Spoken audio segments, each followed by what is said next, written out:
Jeff Bezos used to do something weird. In the early days of Amazon, he'd bring an extra chair to a meeting and leave it empty. The chair was for the most important person, the customer. And the customer wasn't even in the room yet. The chair represented the customer. And I love that. But Bezos didn't invent the empty chair. Not even close. I'm JC Helm. I write stories about the first followers. The book I'm writing, Supper with Mary, turns on an empty chair too. One chair dragged to a crowded table by a widow named Damaris, while the apostles watch. This is a scene I've been wanting to tell you about, and today I get to. 2,000 years before Amazon, the empty chair was already a practice.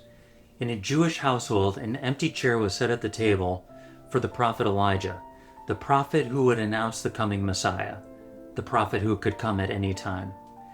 The chair was set, a cup was poured, and the family was waiting. What I can't stop thinking about is the empty chair wasn't a gap in the table. It was the point of the whole table. It announced that the table was open, that the family was waiting for the most important person, the person who hadn't arrived.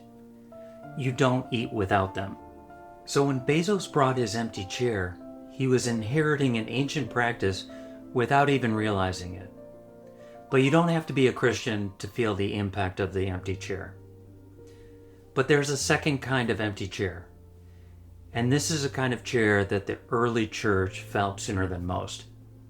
In 52 AD, the time of the story Supper with Mary, several of the apostles had already been killed. For example, James, the brother of John, had been killed by Herod about 8 years earlier. Now James had been at the very first supper, and James was at the last supper. He was also on the mountain at the Transfiguration. James was there throughout, but no longer at the table, and the group and family who loved him had to keep eating. This is the part I want you to sit with.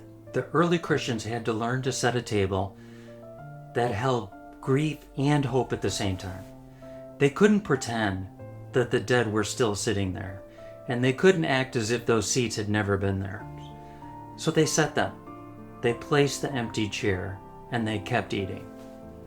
Paul writes to the Thessalonians a few years later, "We do not want you to be uninformed about those who have died, so that you may not grieve as others do who have no hope." That's 1 Thessalonians 4:13. Notice what that doesn't say. It doesn't say don't grieve. It says don't grieve as those who have no hope. That's the chair. You feel the absence. You keep the place set, both at the same table. Now let me tell you about the empty chair in my novel.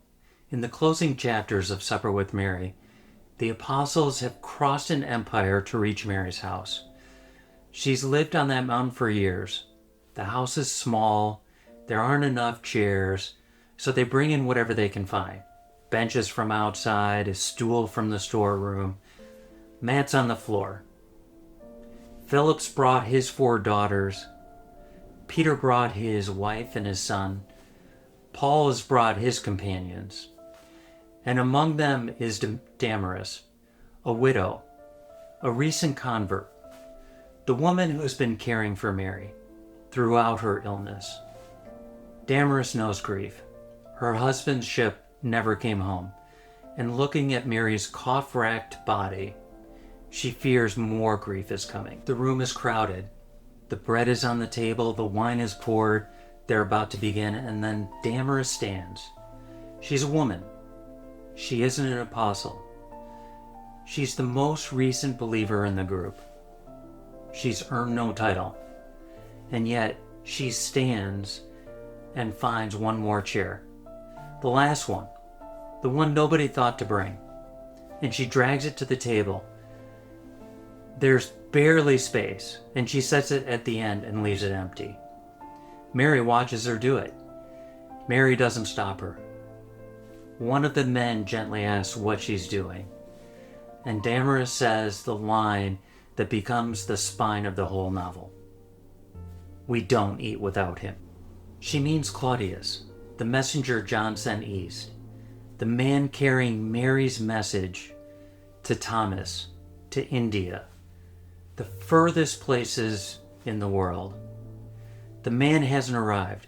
Like her own husband, he's somewhere on a road and may never come back. No one in the room has mentioned his absence. But Damaris won't pretend. That's the chair. Not the Empire's empty chair, not Amazon's customer chair, Damaris's chair.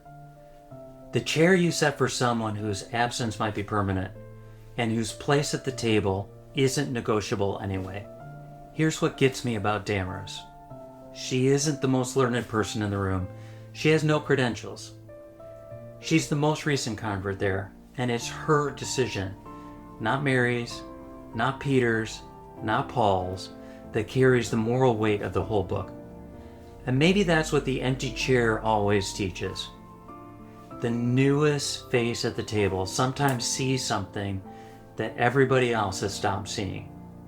Damaris is in some way the person you hope to meet, the person you need to meet. Grief and hope sit together at the table. Pull up a chair.